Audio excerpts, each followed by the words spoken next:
right, welcome back, everybody. Another awesome episode here of the Ride Along podcast. And today's actually kind of interesting because I actually rode along with nobody, just myself, all the way up to Tampa, Florida.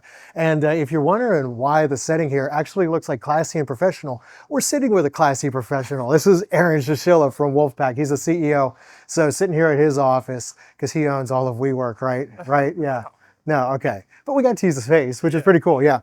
So with Porch, we do a lot of work with Wolfpack. You do a lot of work with home inspectors with helping them to kind of set up their businesses for scaling in the modern age.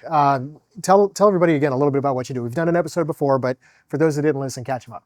Yeah, so ultimately Wolfpack just focuses on scaling businesses through digital marketing. So really we start with the brand to the website, to hosting the site, to your search engine optimization of that site, your advertising, your social media, your email marketing, your SMS, your holistic approach to digital marketing in the online world. Okay, nice.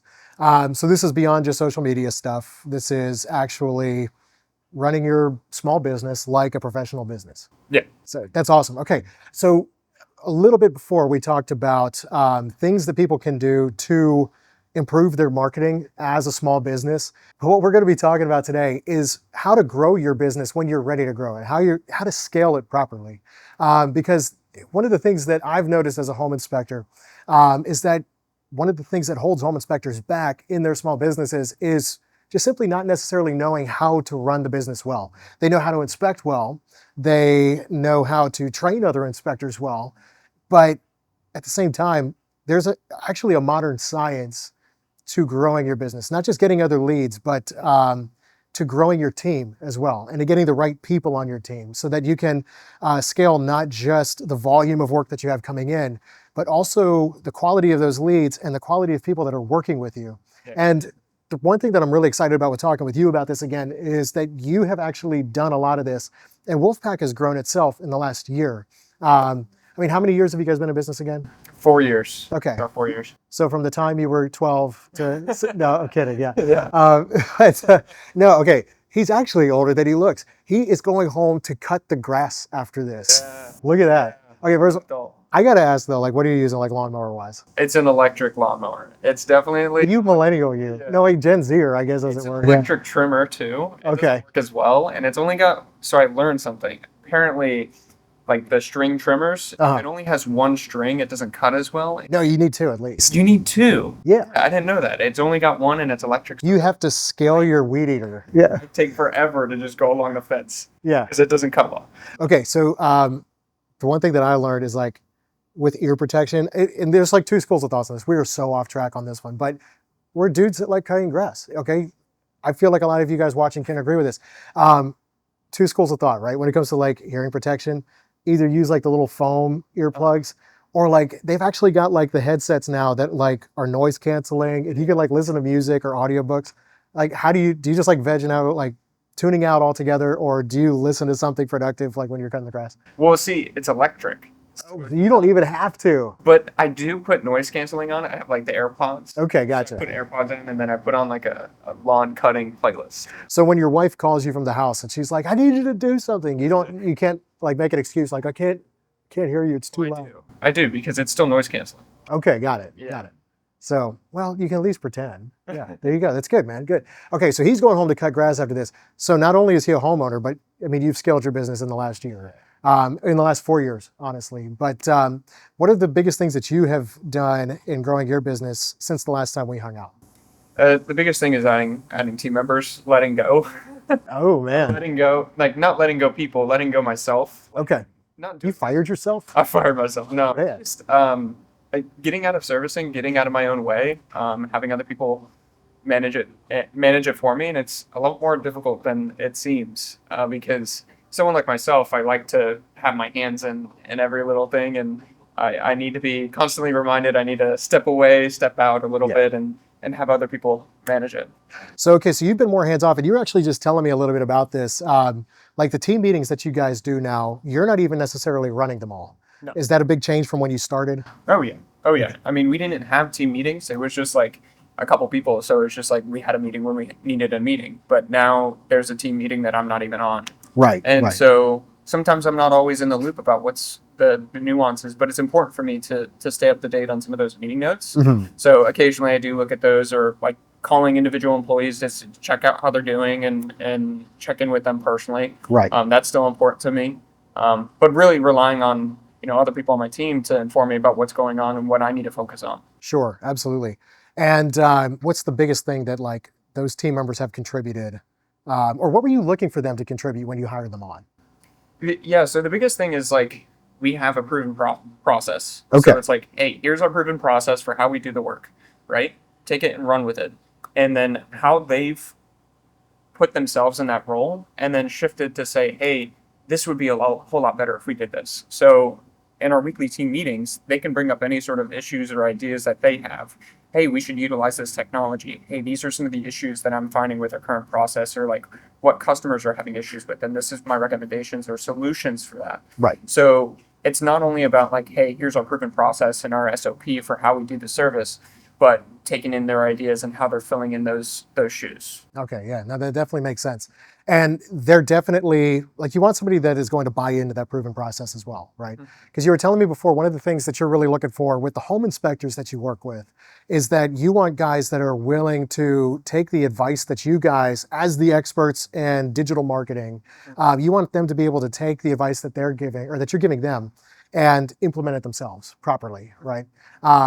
So I'm sure that applies corporately for the people that you're bringing on your team as well. Yeah, I mean, ultimately, what it comes down to is just like you can tell, like you can bring a horse to drink or whatever, but you can't make him drink or whatever. You can bring him to the water, but you can't make him drink. It's Right. the same idea, right? We want to bring them to the water, show them how to do it, but they need to be able to execute it themselves. And the Sure. same goes for our customers: is we want to be able to bring them and show them, hey, this is exactly what you need to do, and then from there, for them to be able to act on it. Right. No, that's definitely awesome. Makes sense. So we're going to bring the horses to water right now, not to just call you guys a bunch of horses. That's terrible. I mean, we love our listeners and viewers. Yeah. You guys are freaking brilliant. Horses is the furthest thing. I would say they're more like, I don't know. Let's just skip that analogy like altogether. But anyway, yeah. So we're going to be jumping into today like 5 top tips that you guys as small business owners and entrepreneurs can use to scale your business. Because again, that's ultimately the goal. Not for everybody necessarily, but for a lot of business owners, you don't want it to be or to stay where you started it, right? You want to grow and you want your business to grow as you grow as a business owner. So before we jump into it, make sure you obviously subscribe to the podcast, both on YouTube, or if you like audio, make sure you follow along on any platform where you listen to your podcasts. And we would love it if you left a review as well. So shameless plug right there for the show. But if you've been listening for a long time, jump in and feel free to chime in the comments as well for like what you have used in your proven process to scale and grow your business. We'd love to hear that too. So let's give them what they're here for, man. Your top 5 tips for small business owners that are looking to scale their business.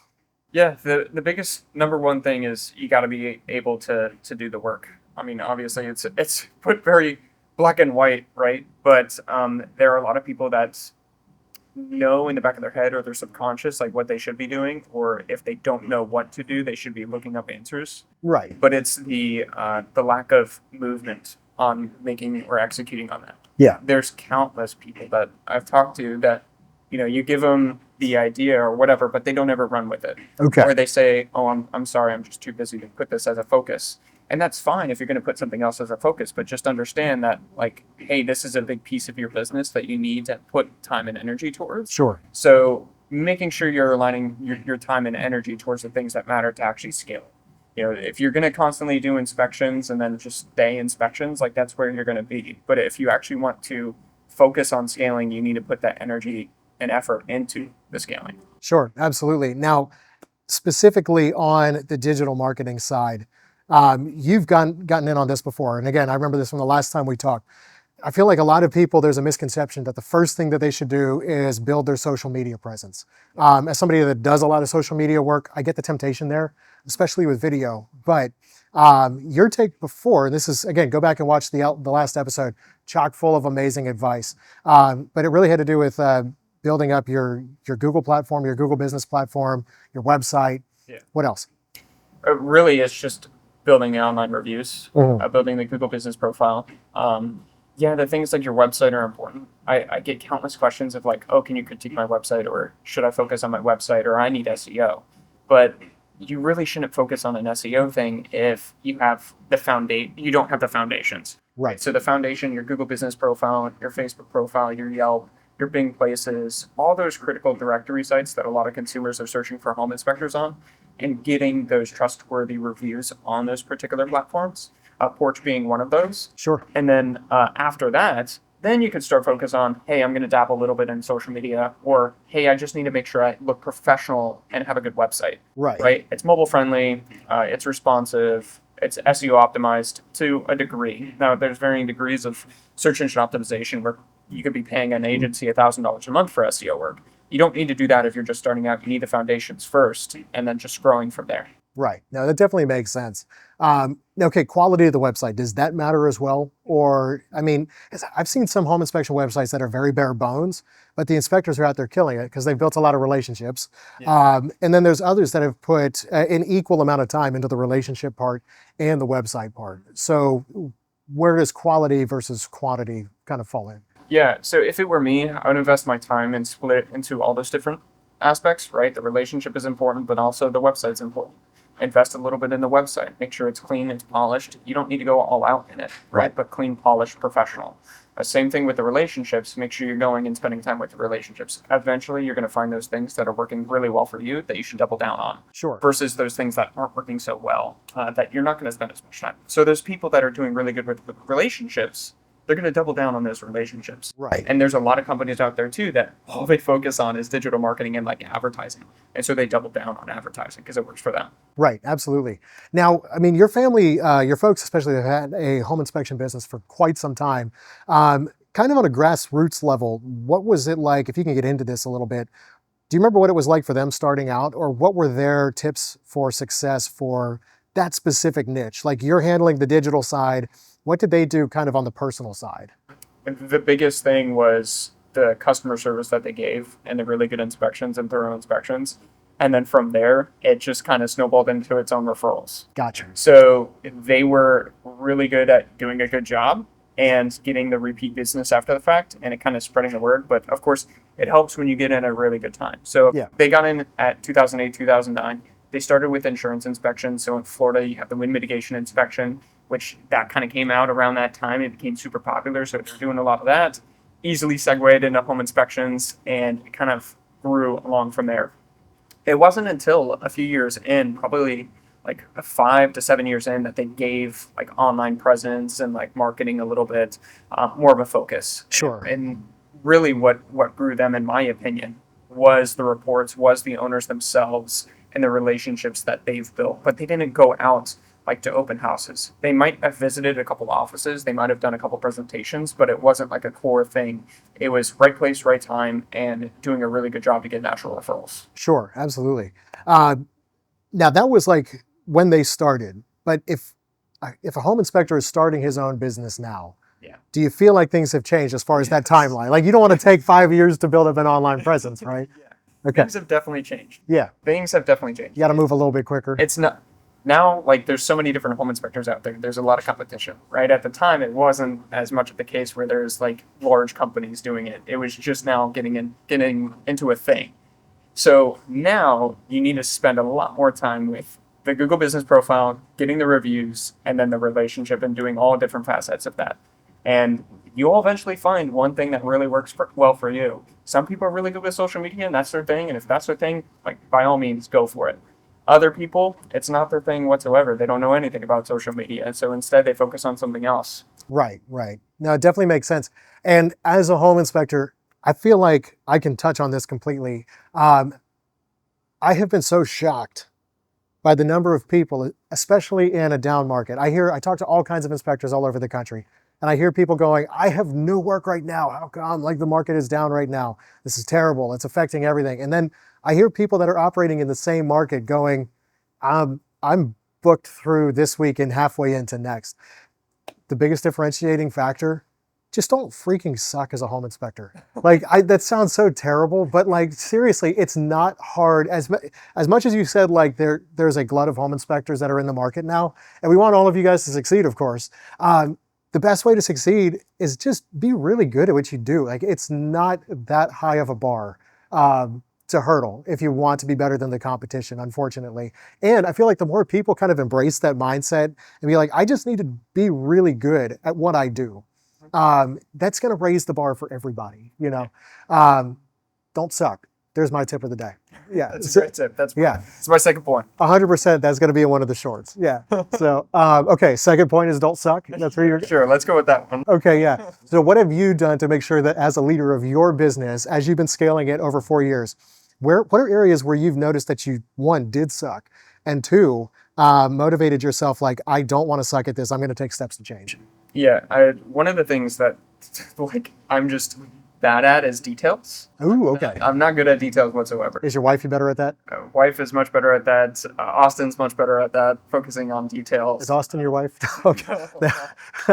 Jenna. Okay, yeah. And Austin is another founder of Wolfpack. Right. So Austin's another founder, owns a home inspection company as well, Waypoint Property Inspection in Tampa.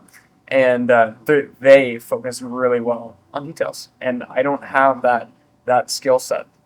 And nor do I like lean into it as much. I used to have to, but now my mindset and what I lean into is bigger picture, vision, direction, sales, marketing, and leading the direction. And because of them, I'm able to focus on this, which is also valuable and needed within a company. Yeah. Definitely. I feel like you definitely have those two types of personalities. I'm very much a visions driven person. I'm great at like having a big picture idea and being like, guys, I think this would work and here's the reasons why. But when it comes down to, okay, now we actually need to implement that idea and get it from an idea phase into like an actual, plan of action, I suck at that part, and the type B people need the type A people to tell them, yeah, that's great, but it's going to cost this, or you're going to have to do this, and it's going to take these steps.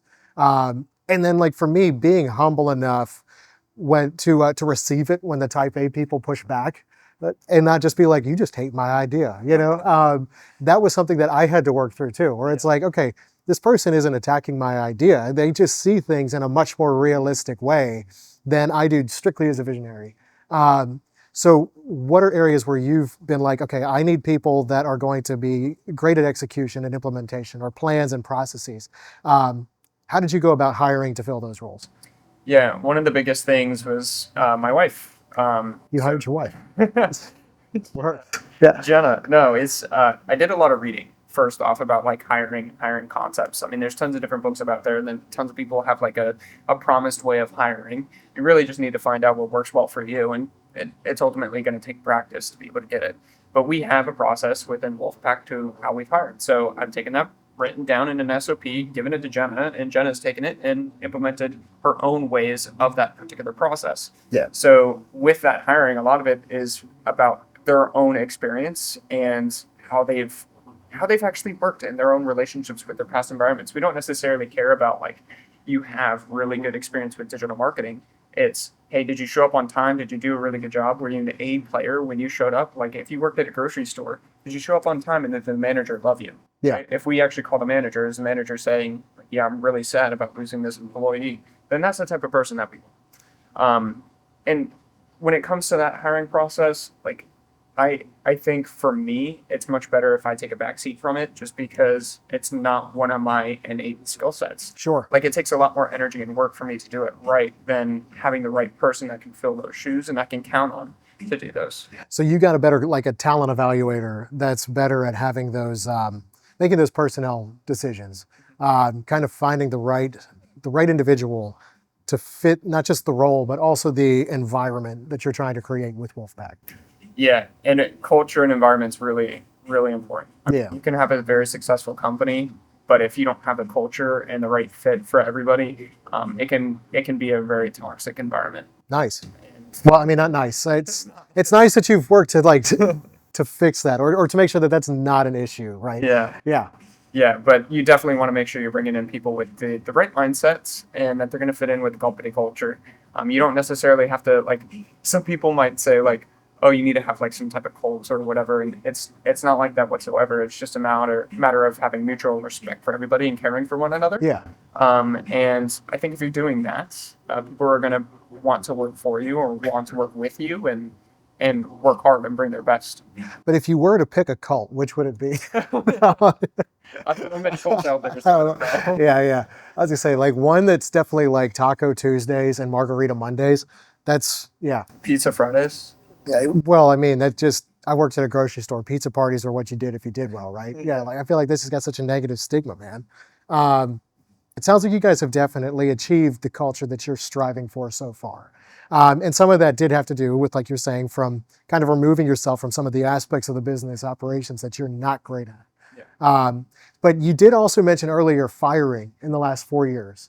We just talked about hiring. What about parting with people who don't fit well within your culture or are not helping you get to that next level? Yeah. How'd you go about that? I mean, ultimately, I think as a business owner, you know when somebody's not a good fit. Like you innately know. Maybe you don't want to admit it, right? But you know when they don't fit the company culture, or when you are constantly guessing. Like there's a difference here. When you're micromanaging, you're going to be constantly guessing, like if they're doing a good job or if they're doing their work. But when you're more hands off and actually just being the help that they need or when they need it, right? You're going to know when they're not putting in the effort or putting in that work. So when you know those things, I mean, that's when we just have to let people go. And it's happened a couple times. And I think with every single time, the person has known that they haven't brought their best effort. And it was something that they have said, like, hey, yeah, I know I did not put in my good effort here. And it's something that I need to do better on. Yeah, no, that's good. And the fact that you're able to handle that in kind of a gracious way, it sounds like is important too. Yeah. So, no, it's never fun, but definitely if you're going to be a business owner, it's going to happen at some point. So, okay, point number 3. Next big thing that a small business can be doing when they are looking to scale.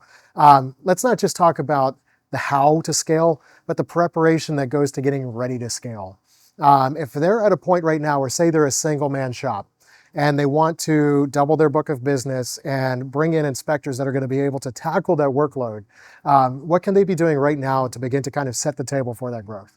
I mean, ultimately, you need to make sure the financials make sense. I would think that's a big piece that a lot of people skip out on is the financials are pretty much black and white, right? So looking at your financials, what is your net profit and what net profit are you going to lose when you go to hire somebody or put in whatever digital marketing efforts you're going to put into or other marketing efforts, right? Once you have a really good understanding and maybe you need to partner with a good bookkeeper, and there's some great ones in the home inspection community that you can reach out to. But when you partner with a good bookkeeper, you can understand your financials really well and say, hey, I'm looking at hiring these positions. These are the positions and what their pay is going to be. How much of an impact is that going to make on my net profit as a business? Sure. Right? What kind of take-home pay should I expect? And then also, like 3-6 months from now, what kind of return should I expect from these people in order to increase my net profit? Right. No, it definitely makes sense. And for you, when did you know that it was time to begin scaling for Wolfpack?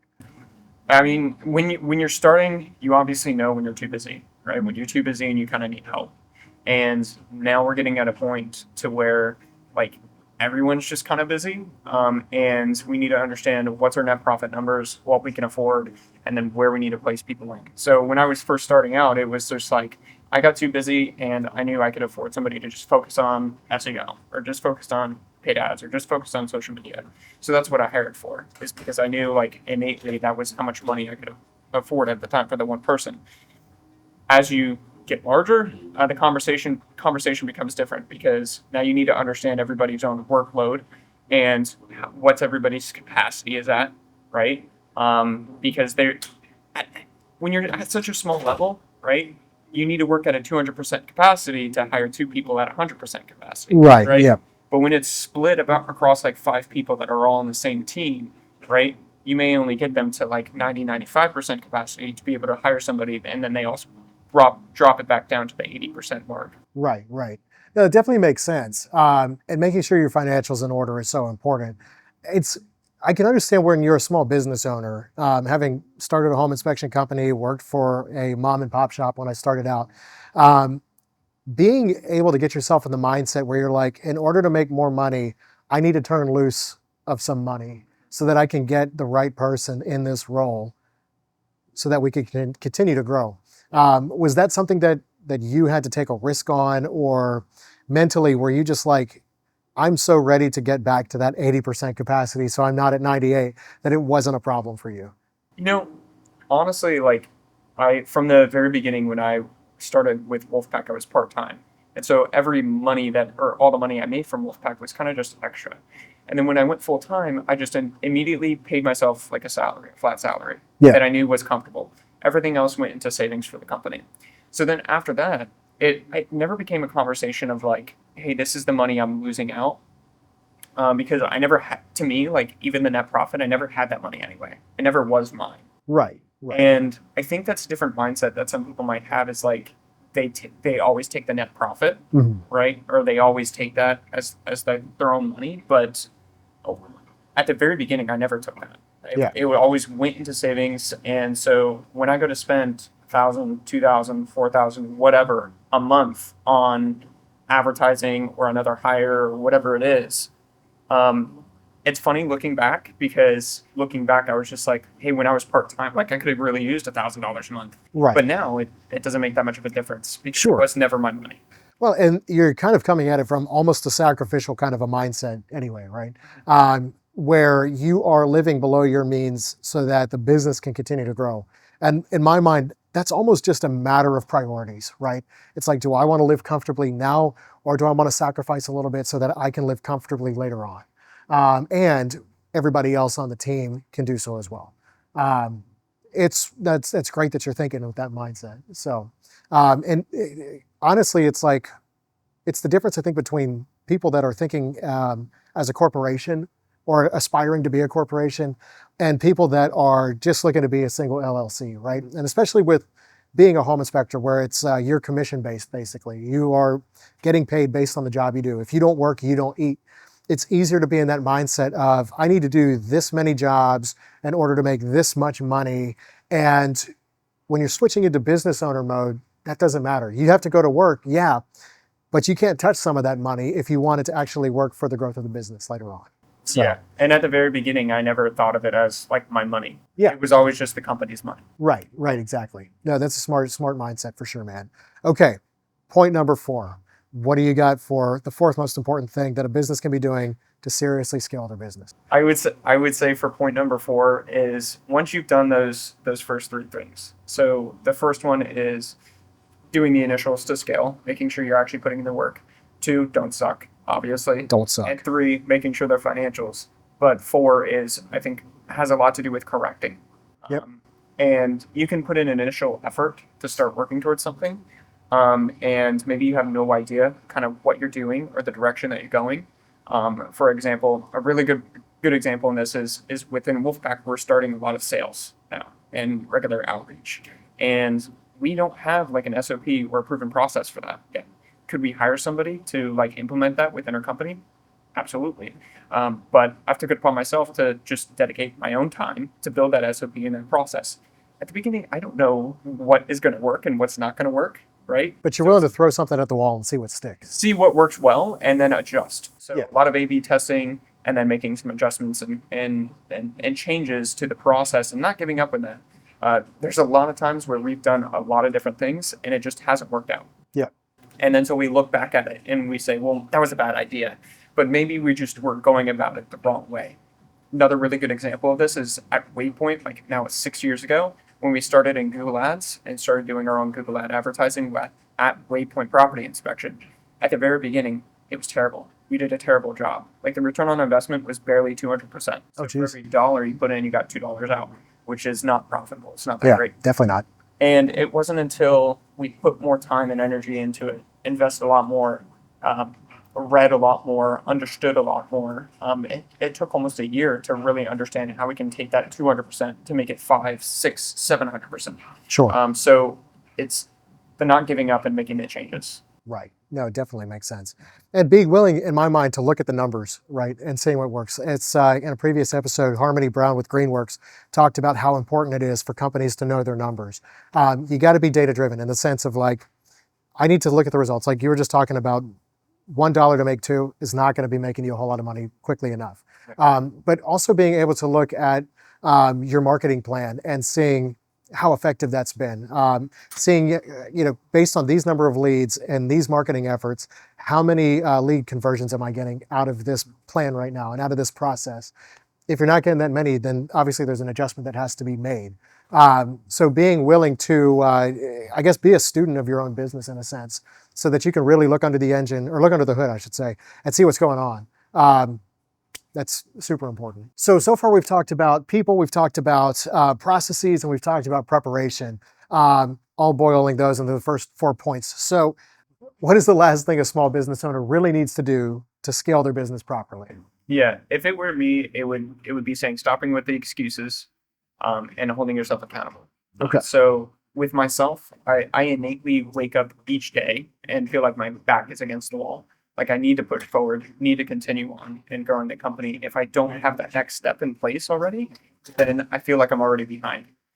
So a good example of this is like with this sales and prospecting outreach stuff that I'm working on with Wolfpack. If I don't solve this, right, I almost feel like the company could become a failure. Not that it actually would become a failure, because I don't actually believe that. Yeah, you're not going to let that happen. Yeah. Yeah, but I do innately feel like my back is against the wall, that I have to do this. And if I don't, then I feel like I'm letting a lot of people down, not just myself, but the entire team and everybody that works for it. Yeah. And so they're all counting on me to make sure this is going to be a good place for them to work, but also that they can grow themselves within it if they want it.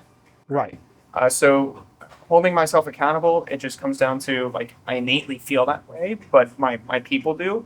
And there's great communities for home inspectors for you to join as well. So you can have like that group. If you don't innately feel that way, which a lot of people don't, and don't have that innate like driven personality, which can be a blessing and a curse, but there's tons of great groups that you can join to have that accountability. No, in my mind too, I go back to actually something that the head of the inspection and real estate division in Porch once said to me. He's the president over this huge wing of the company. He's a husband, he's a father, kids got afternoon school programs going on, all kinds of stuff. And I asked him, I was like, dude, how do you do all of this? And he just looked at me very calmly and said, people are capable of a lot more than they realize that they are. And that stuck with me ever since then, because any point where I'm like, I feel the temptation to take my foot off the pedal, especially where there's something really big that needs to get done, I remind myself of that, because I'm like, look, if this person could do it and he's got all this going on, I can do it with what I've got going on, right? And really, it kind of just comes down to that bit of mental fortitude. Are you going to hold yourself accountable? Are you going to cut yourself slack? And there's a time and a place for either. But more often than not, if you're going to be in the driver's seat of a company and you want to grow it to where you know it can go, you've got to suck it up and just do it. And you're capable of doing way more than you think. So definitely. What was an example, real quickly to close it out, where you kind of had that moment of realization too, where you're like, this is going to be seemingly insurmountable, but then you found out that you were like way more capable than you realized you were? So at the beginning, it was just, I wanted enough to live on my own, right? And it was after the first couple clients and then being able to take home my own that I think I realized that, hey, I can continue growing this.